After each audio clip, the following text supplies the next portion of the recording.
ఇక 4వదిగా సత్య సాక్షిగా ప్రభు దేనుకుంటున్నాడు. రండి, మత్తయి సువార్త 25వ అధ్యాయం 34 వచనం. మత్తయి సువార్త 25వ అధ్యాయము 34 వచనం చదవండి తీసినవాడు. మత్తయి సువార్త 25వ అధ్యాయం 34 వచనం.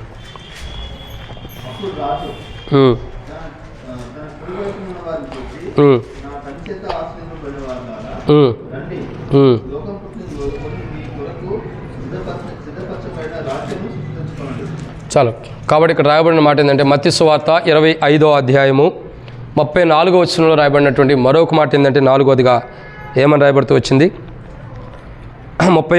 మత్తయి సువార్త 25వ అధ్యాయం 34వ వచనం రాయబడిన మాట ఏంటంటే, అప్పుడు రాజు తన కుడివైపున ఉన్న వారిని చూచి, నా తండ్రి చేత ఆశీర్వదించబడిన వారులారా రండి, లోకం పుట్టినది మొదలుకొని మీ కొరకు సిద్ధపరచబడిన రాజ్యమును స్వతంత్రించుకోండి. అంటే ఏమని చెబుతూ వస్తున్నాడు? మన కొరకు ఒక రాజ్యం ఉంది, దాన్ని మనం ఏం చేయాలా? స్వతంత్రించుకోవాలంటున్నాడు. ఏమంటున్నాడు? ఒక రాజ్యం మన కొరకై సిద్ధపరచబడింది. ఏంటి ఆ రాజ్యం అంటే? పరలోక రాజ్యం. దాన్నే ఇంకో కోణంలో మనం అర్థం చేసుకుంటే నూతనమైన యెరూషలేము అని బైబిల్లో రాయబడుతూ వచ్చింది. ఏమని? నూతనమైన యెరూషలేము. మీరు జాగ్రత్తగా వాక్యాన్ని అర్థం చేసుకున్నట్టయితే ప్రకటన గ్రంథం 21వ అధ్యాయం ఇంటికెళ్ళి చదవండి. దాంట్లో ఏమన్నా తెలుసా? పరలోక రాజ్యం గురించి, దాని యొక్క వైభవం గురించి, స్ఫటికం వలె కానీ ఆ యొక్క సిద్ధపరచబడిన విధానాన్ని అన్నిటిని క్లియర్గా రాయబడుతూ వచ్చింది 21వ అధ్యాయం. అక్కడ ఏమని రాయబడుతుంది? దేవుని రాజ్యం ఎలాంటిదో మనకు తెలియపరచబడుతుంది, ఎటువంటి సుందరంగా ఉంటుందో తెలియపరచబడుతుంది. అయితే దేవుని వాక్యం ఏమంటాడు? మీ కొరకు సిద్ధపరచబడిన రాజ్యాన్ని మీరు ఏం చేయాలా? స్వతంత్రించుకోవాలి. అంటే మన కొరకు ప్రభు ఏం చేశాడు? ఒక రాజ్యాన్ని సిద్ధపరిచాడు. ఏం చేస్తున్నాడు ప్రభు? ఒక రాజ్యాన్ని సిద్ధపరిచాడంట. ఏం సిద్ధపరుస్తున్నాడు? ఒక రాజ్యం. మనమేం సిద్ధపరచుకుంటాం? సహజంగా ఆదివారం మందిరాన్ని రావడానికి వస్త్రాలు సిద్ధపరచుకుంటాం, లేదంటే ఇంకోటి మనం సిద్ధపరచుకుంటాం. కానీ ప్రభు మన కొరకు సిద్ధపరుస్తుంది ఏంటి తెలుసా? ఒక రాజ్యాన్నే సిద్ధపరుస్తున్నాడు. ఏం సిద్ధపరుస్తున్నాడు? ఒక రాజ్యం. ఆ రాజ్యంలో, సిద్ధపరచబడిన రాజ్యంలోకి మనం ప్రవేశించాలి. ఎక్కడికి? సిద్ధపరచబడిన రాజ్యంలో. ఆయన సిద్ధపరిచిన రాజ్యంలోకి మనం ప్రవేశించాలంటే మనం ఏం ఉండాలా? మనం సిద్ధంగా ఉండాలి. ఇదే 25వ అధ్యాయంలో చూసినట్టయితే మొదటి వచ్చిన కాడి నుంచి ఏమంటాడు ప్రభు యొక్క వాక్యం అంటుంది. ఏమంటారు? సిద్ధపడిన కన్యకులు, సిద్ధపడిన వారు ఉంటారు. సిద్ధపడిన వారు దేవుని రాజ్యంలో ప్రవేశిస్తున్నారు, సిద్ధపడిన వారు విడవబడి ఉంటున్నారు. బైబిల్ చెప్పేటటువంటి మాట ఏంటి? సిద్ధపడుడి. ఏమని రాయబడుతూ వచ్చింది? సిద్ధపడుడి. ఎందుకు? మనం ఇక్కడ సిద్ధపడాల్సింది దేని కొరకు తెలుసా? మన కొరకు సిద్ధపడుతున్న రాజ్యంలోకి ప్రవేశించడానికి. దేని కొరకు? మన కొరకు సిద్ధపరుస్తున్నటువంటి రాజ్యంలో ప్రవేశించడానికి. కానీ లవోదికలో ఉన్న సంఘస్థుల స్థితి ఏంటి తెలుసా? అసలు వాళ్ళ కొరకు ఒక రాజ్యం అన్నది కూడా గ్రహించలేని స్థితిలో ఉంటారు. దేవుడు వారి కొరకు ఒక రాజ్యాన్ని సిద్ధపరిచాడన్న సత్యాన్ని కూడా తెలుసుకోలేని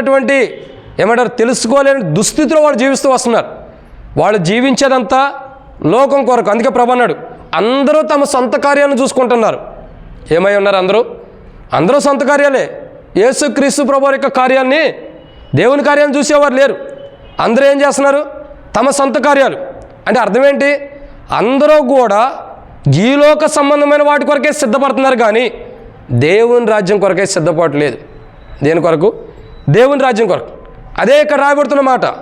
బైబిల్ ఏమంటుందంటే, దేవుని రాజ్యం కొరకు, మీ కొరకు సిద్ధపరిచిన రాజ్యం ఒకటి ఉంది, దానికి నేనే సాక్షిని అంటున్నాడు ప్రభు. ఏమంటున్నాడు? నేనే సాక్షిని.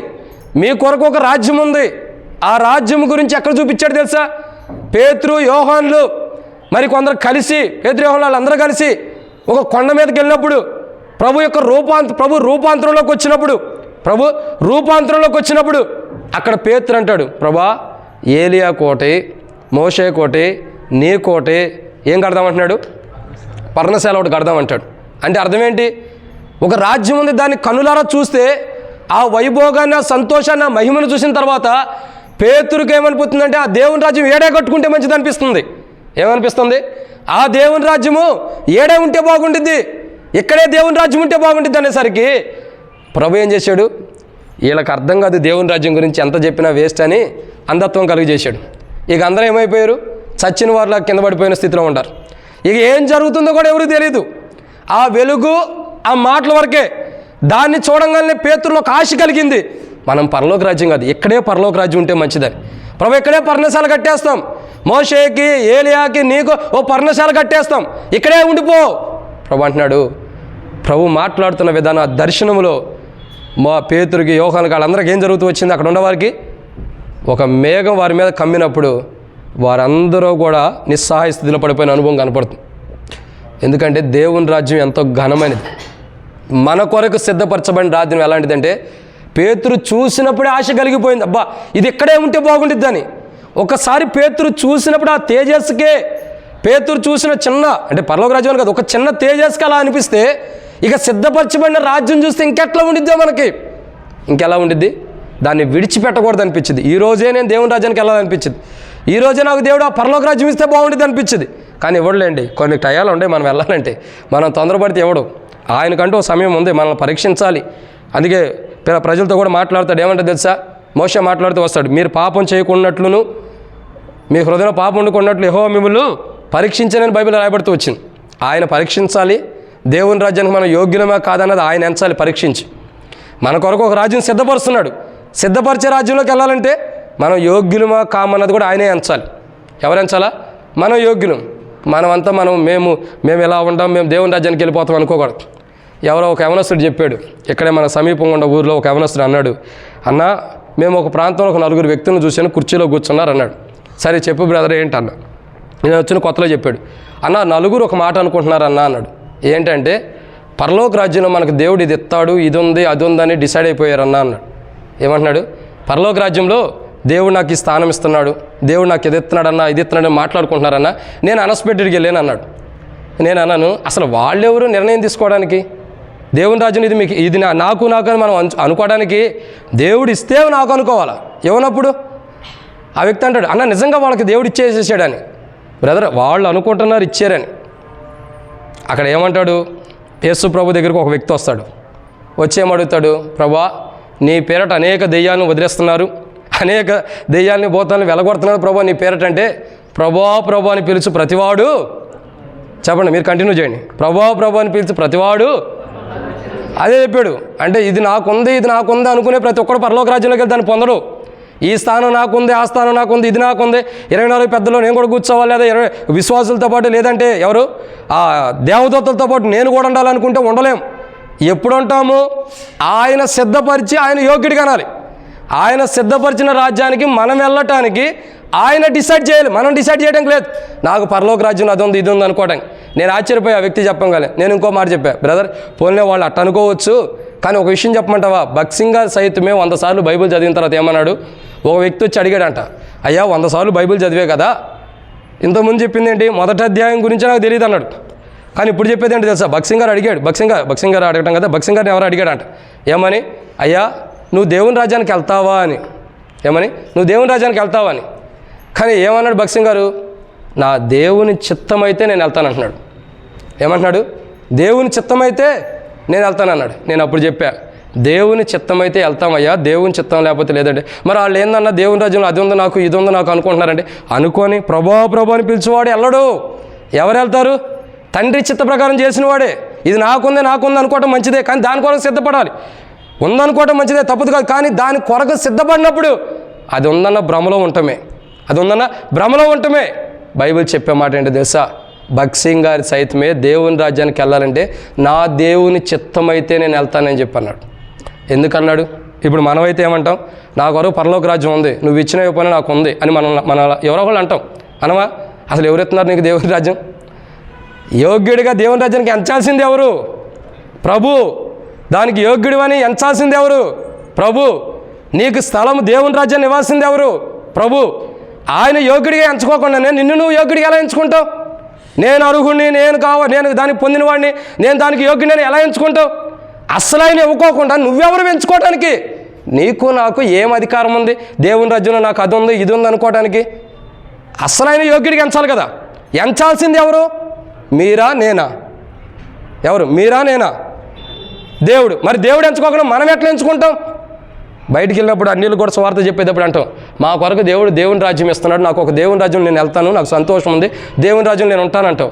ఎవరో చెప్పారు? ఇంత స్వార్థ చేసిన తర్వాత నువ్వు నరకానికి వెళ్తే, ఇంత సేవ చేసిన తర్వాత ఇంత పరిచయం చేసిన నరకానికి వెళ్తే నువ్వు అబద్ధికుడు అవుతావు కదా. మరి అక్కడ దేవుని రాజ్యాన్ని పొందబోయే అంటే ఇక్కడ ఉందని చెప్పి నువ్వు అక్కడ పొందలేదంటే అబద్ధికుడివే కదా. సో బైబిల్ ఏమంటుంది తెలుసా? దేవుడు యోగ్యుడిగా ఎంచాలి. దేనికి? సిద్ధపరిచిన దేవుని రాజ్యానికి మనం వెళ్ళటానికి. ఆ సిద్ధపరిచిన దేవుని రాజ్యాన్ని మీరు వెళ్ళటానికి యోగ్యులుగా దేవుడు మిమ్మల్ని ఎంచాలంటే మీరు యోగ్యమైన జీవితం భూమి మీద జీవించండి అని లవోదికలో ఉన్న సంఘంతో ప్రభు మాట్లాడాడు. కానీ లవోదికలో ఉన్న సంఘం ఏం చేస్తుంది? అసలు ఆ యోగ్యత గురించే దానికి అర్థం కావట్లా. చెప్పినా కానీ కొంతమందికి వాక్యం చెప్పినా అర్థం కాదు, ఏదో చెప్పుకుంటే వెళ్తున్నాళ్ళే ఆమె అని అంటారు. అర్థం కాని స్థితిలో ఉంది లవోదిక సంఘం. దేవుడు నిన్ను యోగ్యుడిగా ఎంచాలి. ఇక్కడ ఏమంటాడు? ఇంతకుముందు మనం చూసాం, సంతోషం ఇచ్చేటప్పుడు ఏమన్నాడు? బలా నమ్మకమైన దాసుడా, నువ్వు చిన్న దాంట్లో ఇలా నమ్మకంగా ఉన్నావు కాబట్టి ఇంకా పెద్ద దాంట్లో కూడా అనేకమైనవి ఇస్తున్నాడు. పెద్దవంటే అనేకమైన ఇస్తున్నాడు. ఎందుకు? వీరు చిన్న దాంట్లోనే యోగ్యుడు, చిన్నదానికే యోగ్యమైన వాడు ఉన్నాడు, పెద్దదానికి కూడా యోగ్యుడని ఎంచుతున్నాడు. ఎంచింది ఎవరు? ప్రభు. ఎంచాల్సింది ఎవరు? ప్రభు. మనం ఎంచాలా? మనం ఎంచితే అయ్యేది కాదు. మనం ఎంచినందు మాత్రం దేవుని రాజ్యం మనకు లేదు. ఇక భ్రమలో ఉంటాం, నా కొరకు దేవుడు ఇది ఇస్తున్నాడు అన్న భ్రమలోనే. అసలు దాన్ని యోగ్యుడిగా చేసేది ఎవరంటే ప్రభువే. ఈరోజు బలలో పాల్గొనాలంటే, ఈరోజు దేవుని రాజ్యాన్ని మన కొరకే సిద్ధపరిచిన దేవుని రాజ్యంలో మనం ప్రవేశించాలంటే ఈ బలలో పాల్గొనటానికి కూడా దేవుడు ప్రభు మనల్ని యోగ్యుడిగా ఎంచాలి. దేవుని రాజ్యానికి ఎంచాలా? దాని సగ తర్వాత చూద్దాం. దేవుని రాజ్యానికి వెళ్ళినప్పుడు చూద్దాం. అంటే దానికి వెళ్ళకముందే సరి, వెళ్ళినప్పుడు కాదు, వెళ్ళకముందే సరి చేసుకోవాలి. దానికంటే ముందర మనం సరి చేసుకోవాల్సింది దేంట్లో? బలలో పాల్గొనే విషయంలో మనం యోగ్యులమా?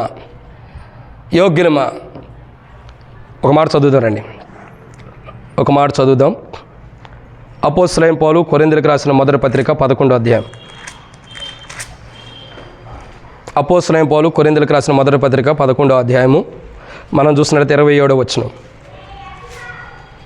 11:27 మొదటి కొరింథీ అపోస్తలుడైన పౌలు కొరింథీయులకు రాసిన మొదటి పత్రిక 11వ అధ్యాయం 27వ వచనం. కాబట్టి ఎవడు అయోగ్యముగా ప్రభు యొక్క రొట్టెను తినునో లేక ఆయన పాత్రలోనిది వాడు ప్రభు యొక్క శరీరము గురించి త్రాగునో వాడు ప్రభు యొక్క శరీరం గురించి అది చూడండి. యోగ్యుడు అని ఎవరంటున్నారు? ప్రభు అనాలి. బలలో పాల్గొనడానికి యోగ్యులకు ఎవరు చేయాలా? ప్రభు చేయాలి. నేను యోగ్యుడని వచ్చి బలలో పాల్గొనొద్దు. నాకు అన్ని అర్హతలు ఉన్నాయి, నేను యోగ్యుడని వచ్చి బలలో పాల్గొనొద్దు. నాకు అన్ని యోగ్యతలు ఉన్నాయి, నాకు లేని యోగ్యత అంటూ ఏది లేదు, అన్నీ నాకు ఉండని పాల్గొనొద్దు. అన్ని యోగ్యతల్లో పాటు అయోగ్యత కూడా నీకు ఉంది. ఏముంది? అన్ని యోగ్యతలు నీకు ఉన్నాయి, దాంతోపాటు ఇంకో యోగ్యత కూడా ఉంది, అయోగ్యత కూడా. ప్రియులారా, బైబిల్ అంటుంది కదా, యోగ్యుడు అని ఎవరు ఎంచాలా? ప్రభు. యోగ్యుడిగా ప్రభు ఎంచితేనే బలలో పాల్గొనాలి. చూడండి, దేవుని రాజ్యానికి ఎంచాలంటే టైం ఉంది. మనం దేవుని రాజ్యానికి వెళ్తానికి ఇంకా టైం ఉంది. కానీ బలలో పాల్గొంటే దేవుడు సమయం ఇచ్చినప్పుడు ఏం చేయాలా? మొదట ఎక్కడ మనం బలలో పాల్గొనడానికి యోగ్యులమా కాదనేది ఎంచుకోవాలి. మనం యోగ్యులం కానప్పుడు, ప్రభు నేను యోగ్యుని కానని ప్రభు దగ్గరికి వెళ్ళి యోగ్యుడిగా నన్ను చేయి ప్రభుని క్షమాపణ అడిగి యోగ్యతలోకి వచ్చి ఈ బలలో పాల్గొనడానికి యోగ్యులమా కాదా పరీక్షించుకుని అప్పుడు బలలో పాల్గొనాలి. అప్పుడు దేవుడు ఏం చేస్తాడు? భూమి మీద నా కుమారుని యొక్క శరీరంలో, నా కుమారుని యొక్క రక్తంలో పాల్గొనటానికే యథాస్థితిగా పాల్గొనుకోకుండా యోగ్యున కాదని పరీక్షించుకున్నాడు కాబట్టి అతన్ని యోగ్యుడిగా చేసి సిద్ధపరిచిన రాజ్యానికి కూడా యోగ్యునిగా చేస్తానని ప్రభు అనుకోవచ్చు. ఒకవేళ అనుకుంటే ధన్యులమే.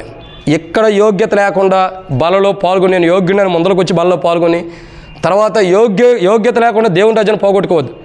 ఎక్కడ బలలో పాల్గొనడానికి యోగ్యులం కాదా పరీక్షించుకుందాం. దేవుని రాజ్యంలో పాల్గొనడానికి కూడా యోగ్యులమే కాదని పరీక్షించుకుందాం. సిద్ధపడాలి దేవుని రాజ్యం కొరకు. దేవుని రాజ్యం కొరకు ఏమవ్వాలా? మన కొరకు సిద్ధపరచబడిన రాజ్యం కొరకు మనం సిద్ధంగా ఉండాలి.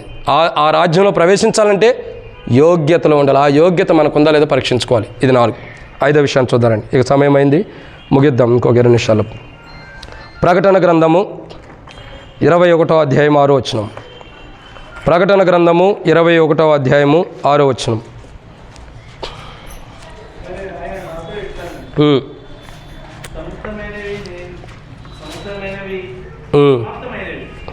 సమాప్తమైనవి అనగా నేనే అల్ఫయు ఒమేగా అనగా ఆదియు అంతమునై ఉన్నవాడును, దప్పిగొని వానికి జీవజలంలో బొగ్గలోని జలమును నేను ఉచితముగా అనుగ్రహించును. జయించువాడు. అది ప్రభు ఏమంటాడంటే, ఉచితంగా జీవజలపు యొక్క బొగ్గు ఉంది, దాన్ని మీకు ఇస్తాను అని చెప్పి అంటున్నాడు. ఇస్తాడు, తండ్రి కూడా ఇస్తాడు. ఏమంటున్నాడు?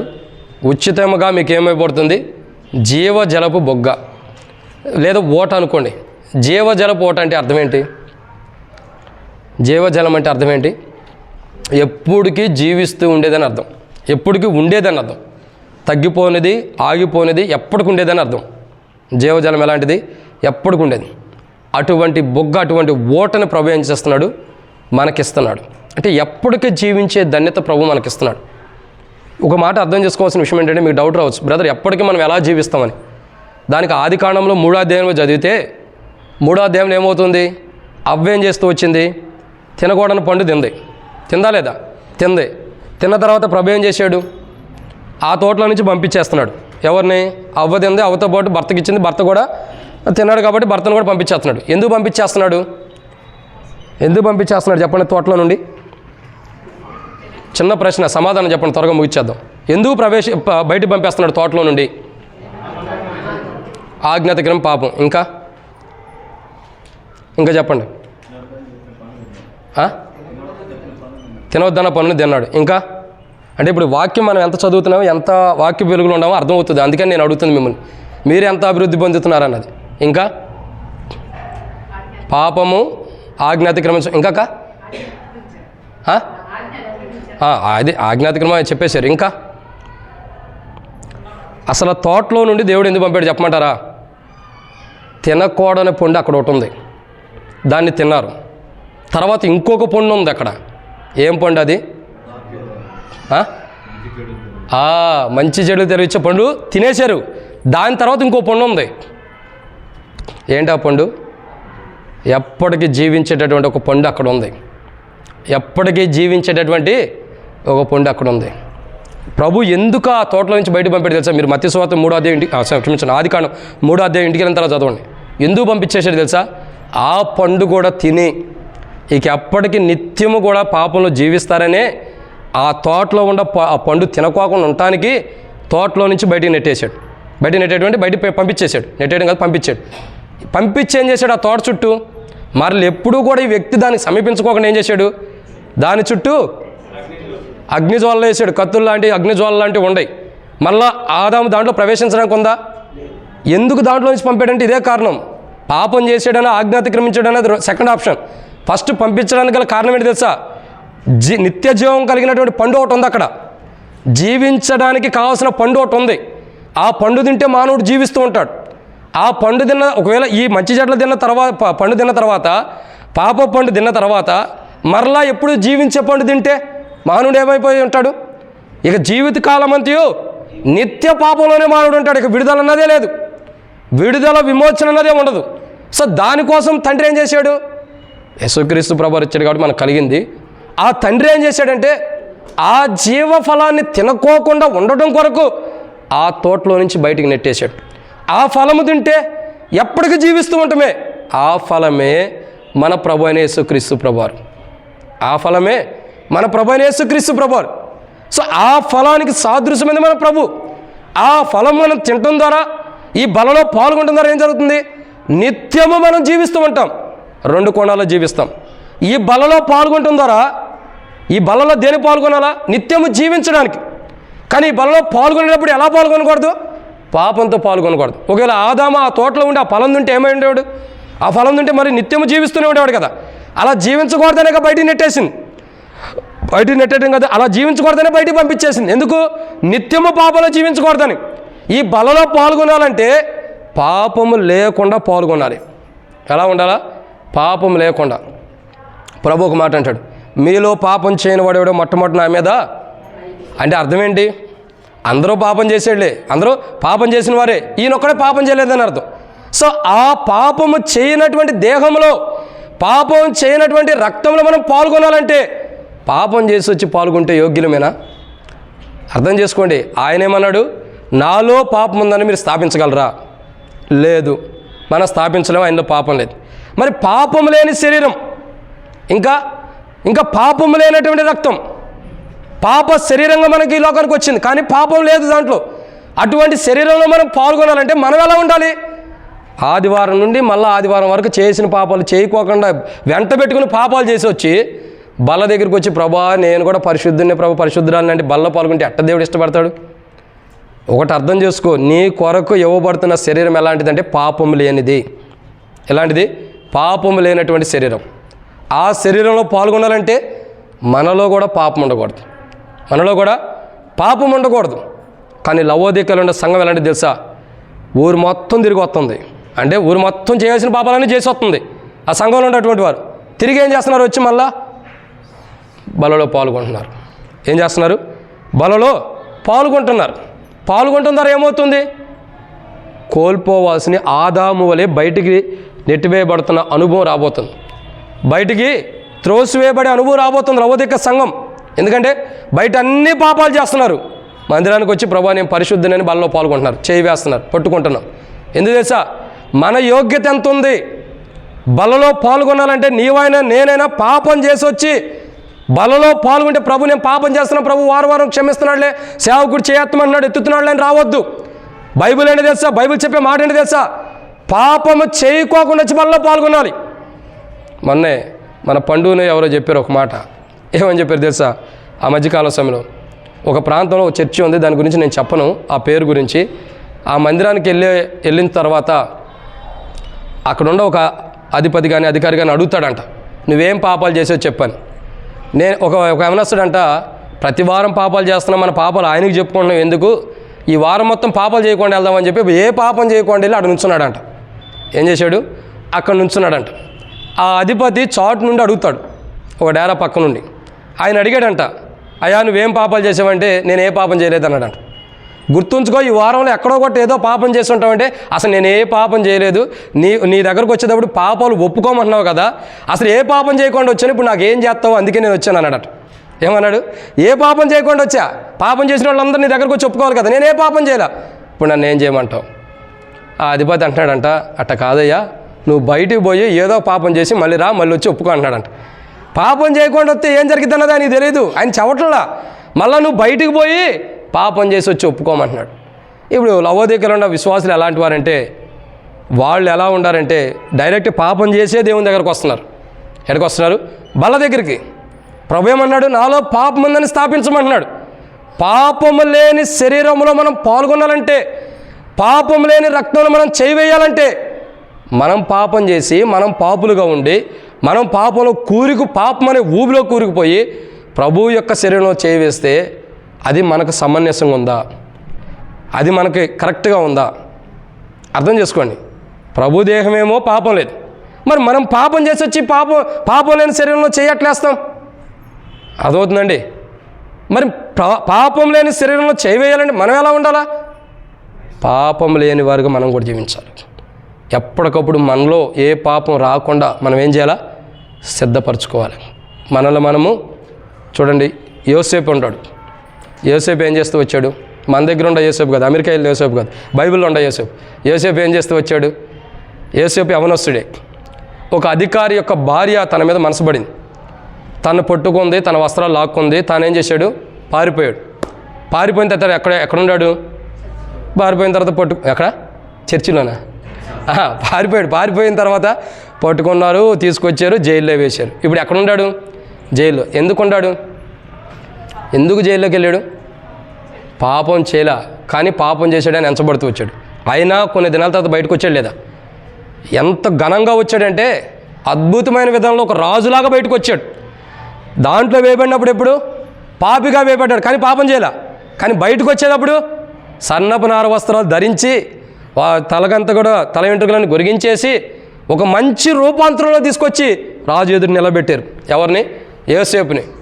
అంతకుముందు ఏ వ్యక్తి అయితే నా భార్య మీద ఇట్లా చేశాడని నింద వేసి జైల్లో పెట్టాడో వాడు కూడా ఇప్పుడు యోసేపు వెనకాలే నుంచున్నాడు. ఎక్కడున్నాడు? యోసేపు వెనకాలే. యోసేపు ఎక్కడున్నాడు? ఒక మెట్టు ఎదిగి ముంగడికి వెళ్ళిపోయాడు. ఒక మెట్టుగా చాలా మెట్లు ఎదిగిపోయాడు. రాజు తర్వాత రాజు అంతటోడు అంటే ఎంత గొప్ప స్థితిలోకి వెళ్ళాడు. ఒకప్పుడు ఎక్కడున్నాడు యోసేపు? ఒకప్పుడు ఎక్కడున్నాడంటే ఏ పాపం చేయకపోయినా పాపి అని పాపం చేశాడని నింద మోపడం ద్వారా జైల్లో ఉన్న యోసేపు ఇప్పుడు ఘనమైన వాడిగా చూస్తూ వస్తున్నాం యోసేపుని. రాజు తర్వాత రాజు అంతటోడు. ఎలా సాధ్యమైంది? పాపమును చేయకోకుండా తన జీవితాన్ని కాపాడుకున్నాడు. తన జీవితాన్ని కాపాడుకున్నాడు. యోసేపు యొక్క జీవితం గురించి అక్కడ ఒక మాట ఉండేది, దేవుడికి భయపడేవాడు. యోసేపు ఎందుకు పాపం చేయలేదు తెలుసా? అరే ఎవరు లేరు ఇంట్లో, పాపం చేయొచ్చు, కానీ ఎందుకు చేయలేదు? ఆయన చూస్తున్నాడు ఎవరు లేకపోయినా. పైనుండి ఎవరు చూస్తున్నారు? నా దేవుడు చూస్తున్నాడు. నేను చేసే పాపం, నేను చేసే రహస్య పాపాలు, నేను చేసే ఎవరు చూడరనుకున్న పాపాలు, అంధకారంగా రహస్యంగా నేను చేసే పాపాలని ఎవరు చూస్తున్నారు? ఆయన. అందుకని నేను పాపం చేయకూడదని మనుషులు చూడలేదు, మనుషులు చూడాల, కానీ ఎవరు చూశారు? దేవుడు. అందుకు యేసేపు ఏం చేశాడు? ఆ ప్రాంతం నుండి, ఆ పాప ప్రాంతం నుండి వెళ్ళిపోవడానికి ఇష్టపడ్డాడు. వెళ్ళిపోయిన తర్వాత కష్టాలు పాలయ్యాడు, కానీ కష్టంలోనే జీవించాడు. పూర్తిగా సువర్ణ వలె తీర్చబడ్డాడు. ఈరోజు మన జీవిత చరిత్ర ఏంటంటే, పాపానికి మనం దూరంగా ఉంటే కష్టాలు వస్తాయి, అయినా ఒక దినాన రూపాంతరంలో తీసుకెళ్తున్నాడు ప్రభు. యోసేపు రాజు తర్వాత రాజంత్రుడు ఎలా అయ్యాడు? పరలోక రాజ్యంలో దేవుని కుమారుడితో పాటు మనల్ని సమానులుగా దేవుడు కూర్చోబెట్టబోతున్నాడు. ఈ లోకంలో మనం పాపం లేని వారు ఉండాలి. యోసేపు తన పాపం లేకుండా పాపానికి దూరంగా ఎలా ఉంటూ వచ్చాడో అటువంటి క్రైస్తవ జీవితం ఉంటేనే మనం బలలో పాల్గొనాలి. లేకుండా ప్రతిదినం పాపాలు దొరికిందే ఛాన్స్ అనుకుని పాపాలు చేసుకుంటూ వచ్చి బలలో పాల్గొంటే దేవుని తీర్పు తెచ్చుకుంటాం. ఇది ఎన్నో మాట? 5. చివరి మాట చూద్దామండి, 6, 7. ప్రకటన గ్రంథం 20.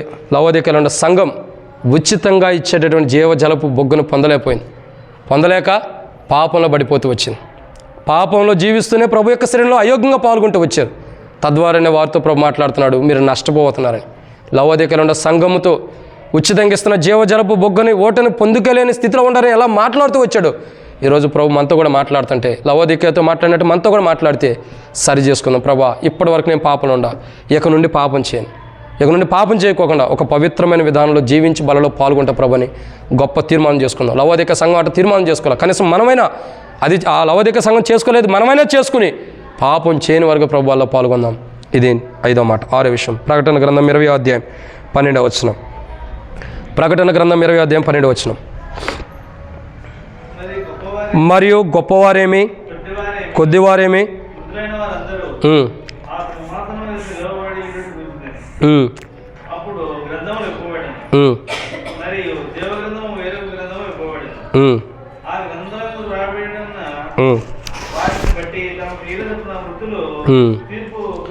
అది మృతులు ఏమవుతూ వచ్చారు?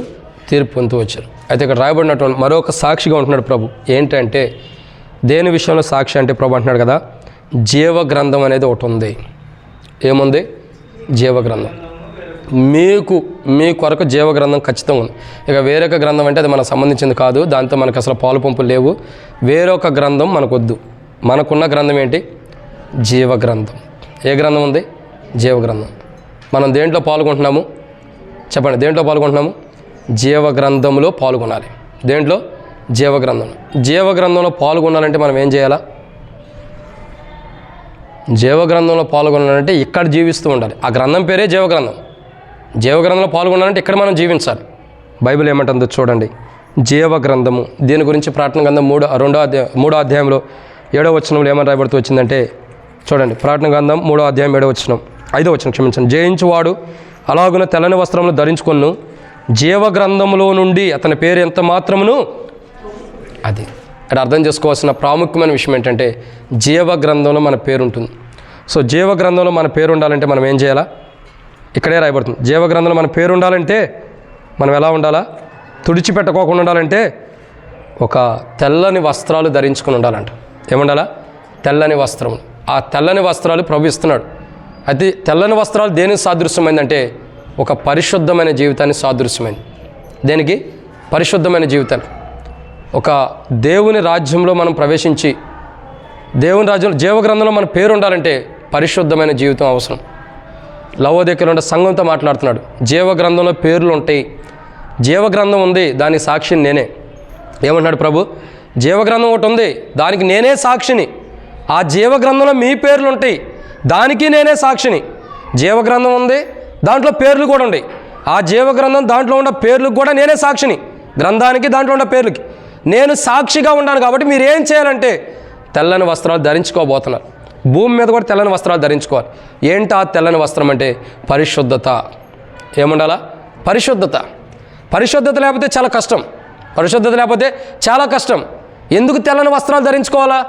ఎందుకు ధరించుకోవాలంటే పరిశుద్ధత లేకుండా ఎవడనూ దేవుని చూడలేడు. సో ఈరోజు మనం పరిశుద్ధత ఎందుకు అవసరమో తెలుసా? ఎందుకు మనం పరిశుద్ధంగా ఉండాలో తెలుసా?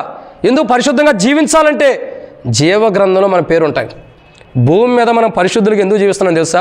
ఒక పరిశుద్ధమైన జీవితాన్ని ఎందుకు కొనసాగిస్తున్నాం తెలుసా? జీవగ్రంథంలో మన పేరు రాయబట్టానికి.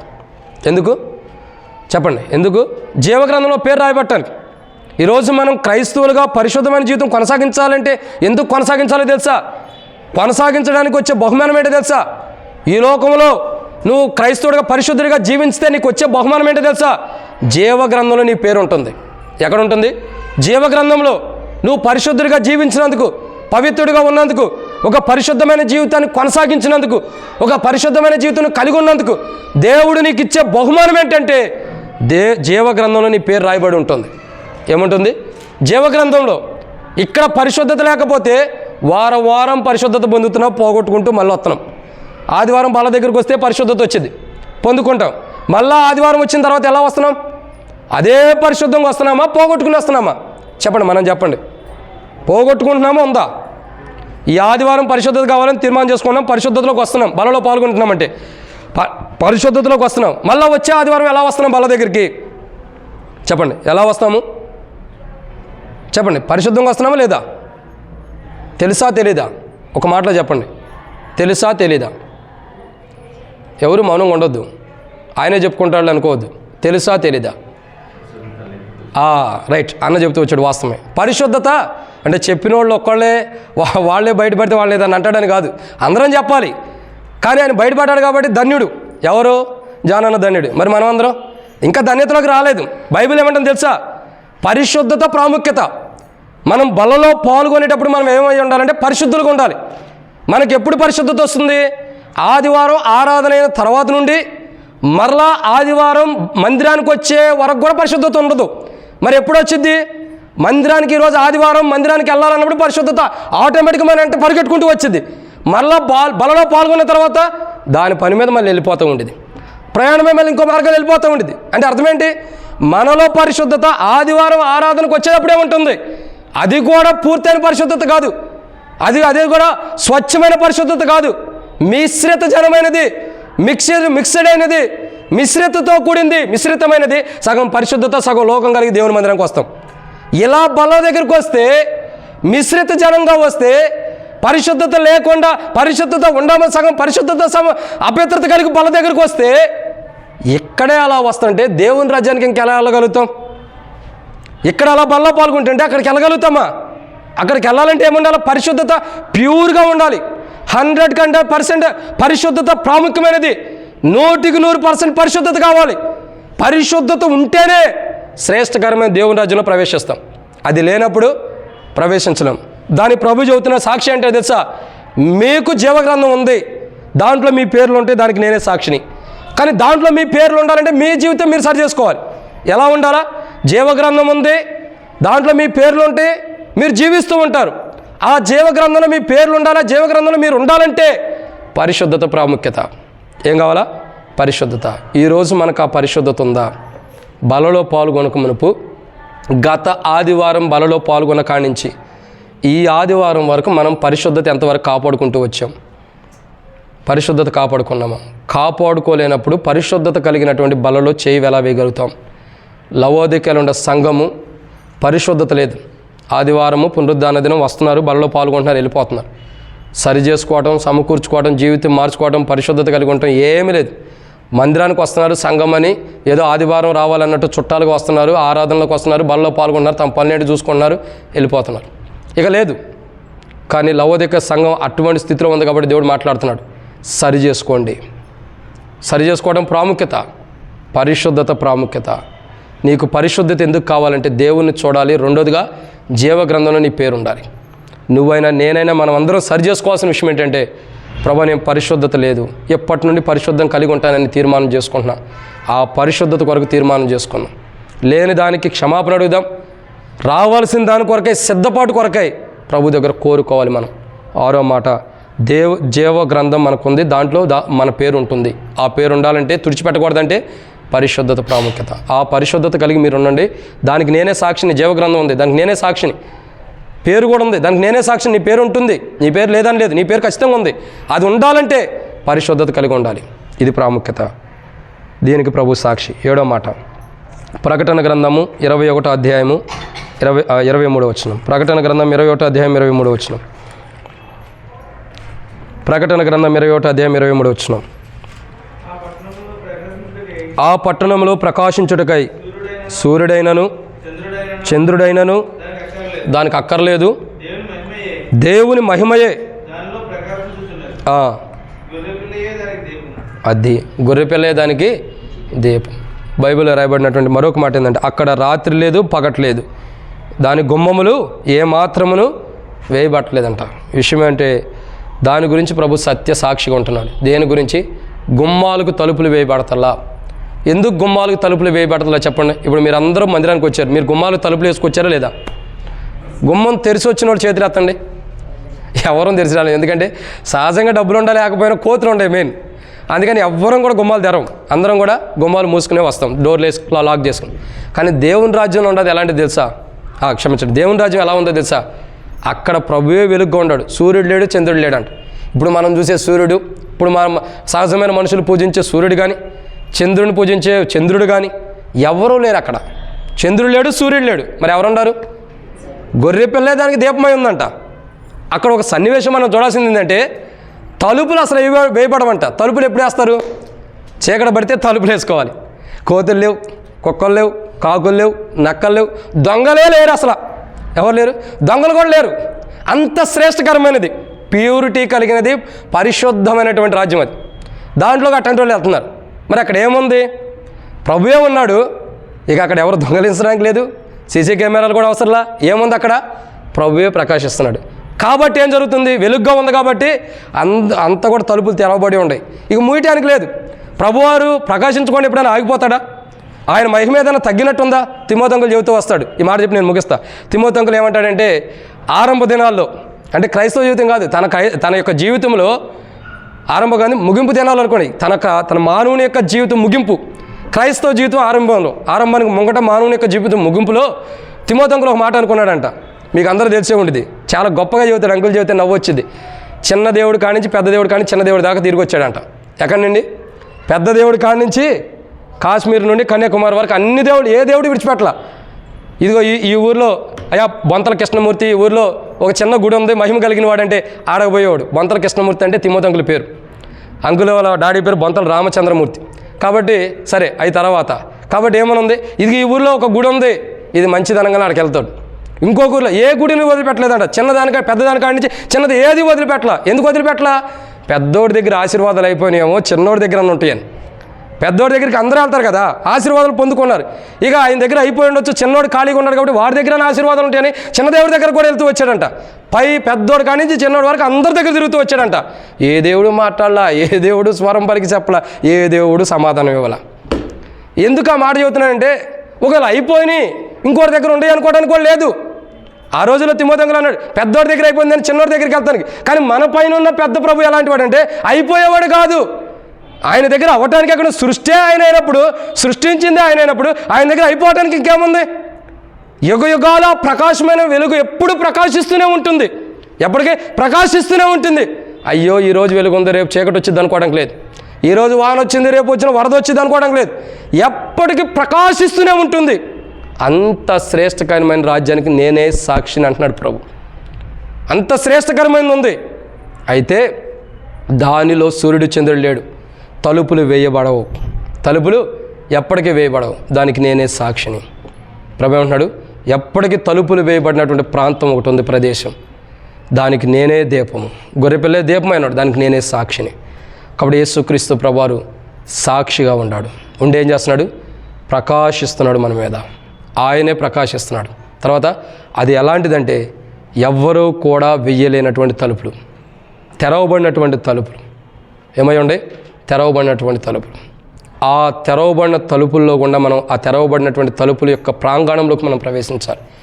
ఆ ప్రాంతంలోకి మనం ప్రవేశించాలి. ఎక్కడికి? గొర్రెపిల్లే దీపము గుండా ప్రాంతం, సూర్యుడు చంద్రుడు లేనటువంటి ప్రాంతం. ఇంకా దాంట్లో ఇంకా చెప్పాలంటే ఏముంది? అక్కడ ప్రభువే దేవాలయం ఉండి ప్రకాశిస్తున్నటువంటి ప్రాంతంలో, అక్కడ ద్వారములు ముయ్యబడుకోకుండా తలుపులు వేయబడినటువంటి ప్రాంతంలోకి మనం వెళ్ళాలి. లవోదికలో ఉన్న సంఘంతో చెబుతున్నాడు, నేను దానికి సాక్షి నేనే. దేనికి?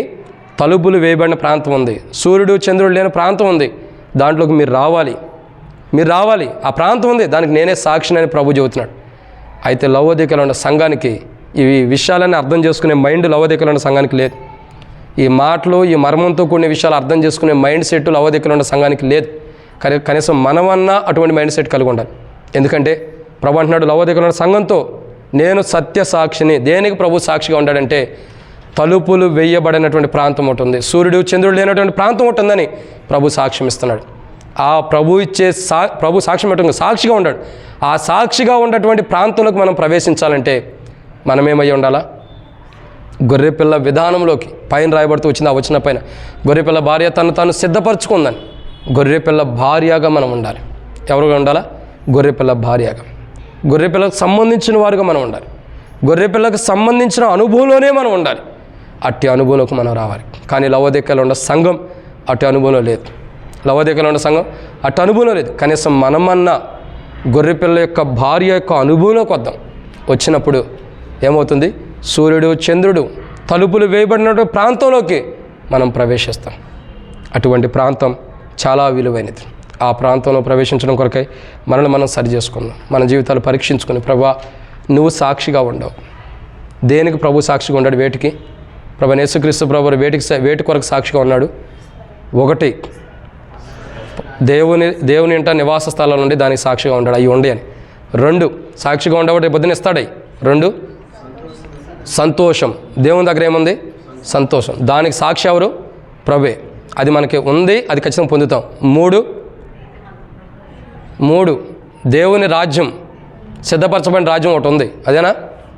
సిద్ధపరచబడిన రాజ్యం ఉంది, అది కూడా మనం పొందుతాం. దానికి సాక్ష్యం ఎవరంటే ప్రభువే. 4,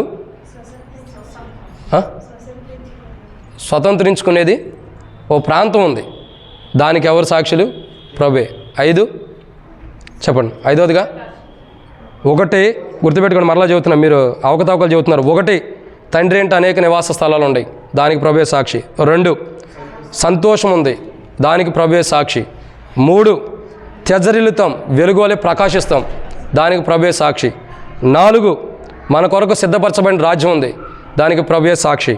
5, ఉచితంగా జీవజలం ఇవ్వబడుతుంది, దానికి ప్రభువే సాక్షి. 6, దేనికి? జీవగ్రంథం ఒకటి ఉంది, దానికి ప్రభువే సాక్షి.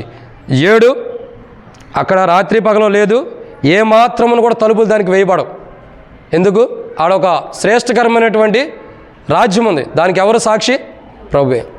ప్రభు సాక్షిగా ఉన్నటువంటి ప్రాంతాల్లోకి మనం వెళ్ళాలంటే, ప్రభు వేటికి సాక్షిగా ఉన్నాడో వాటిని మనం పొందుకోవాలంటే లవోదికలో ఉన్న సంఘంలాగా ఉంటే మనం పొందుకోలేం.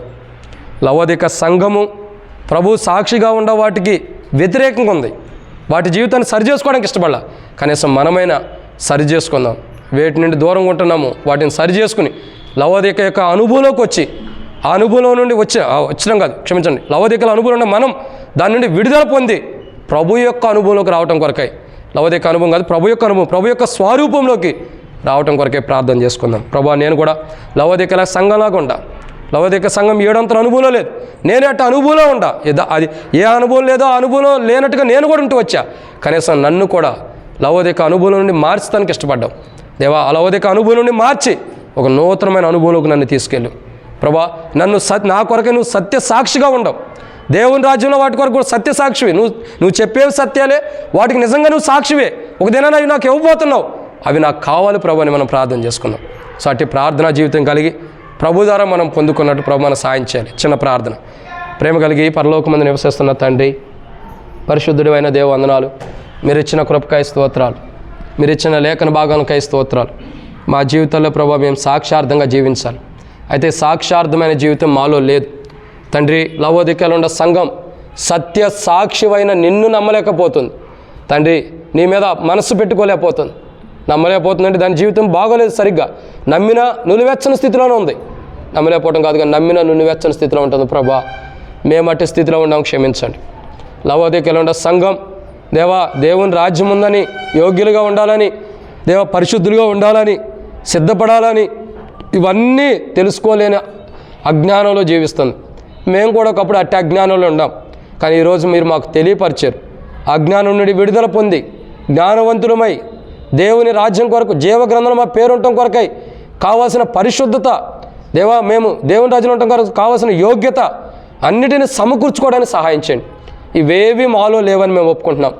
మాలో లేని వాటిని మీరు మాకు సమకూర్చమని మీకు అప్పచెబుతూ లవోదిక సంఘం 7 అనుభవాన్ని పోగొట్టుకుంటుంది.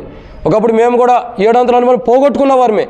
ఇప్పుడు ఆ 7 అనుభవంలోకి మమ్మల్ని తీసుకుని రమ్మని మీకు అప్పచెబుతూ ముందున్న సమయంతో దీవించండి ప్రభా. లవోదిక సంఘం లాంటి మా జీవితాలు మార్చి మీ స్వరూపంలో మీరు వేటికి సాక్షిగా ఉంటారు వాటిని మేము పొందుకునేవారుగా, స్వతంత్రించుకునేవారుగా మమ్మల్ని సిద్ధపరచమని మీకు అప్పచెబుతూ ముందున్న సమయంతో దీవించమని ప్రభు అయిన యేసుక్రీస్తు నామం పేరిట శ్వాసంతో ప్రార్థిస్తున్నాం తండ్రి. అట్లా మౌనంగా ప్రార్థన చేసుకుందాం. ఎవరికి వారు సరి చేసుకుందాం. అటు ఇటు చూడొద్దు, దిక్కులు చూసే సమయం కాదు ఇది. మన హృదయాలు మనం చెక్ చేసుకుందాం. మన హృదయాలు మనం చెక్ చేసుకుని యోగ్యమైన రీతిలో బల్లో పాల్గొన్నట్లు, ఇంకేమైనా బలహీనత ప్రభు చూపిస్తుంటే సరి చేసుకుని బల్లో పాల్గొన్నట్లు ప్రభు సహాయం చేయను గాక. ఆమేన్.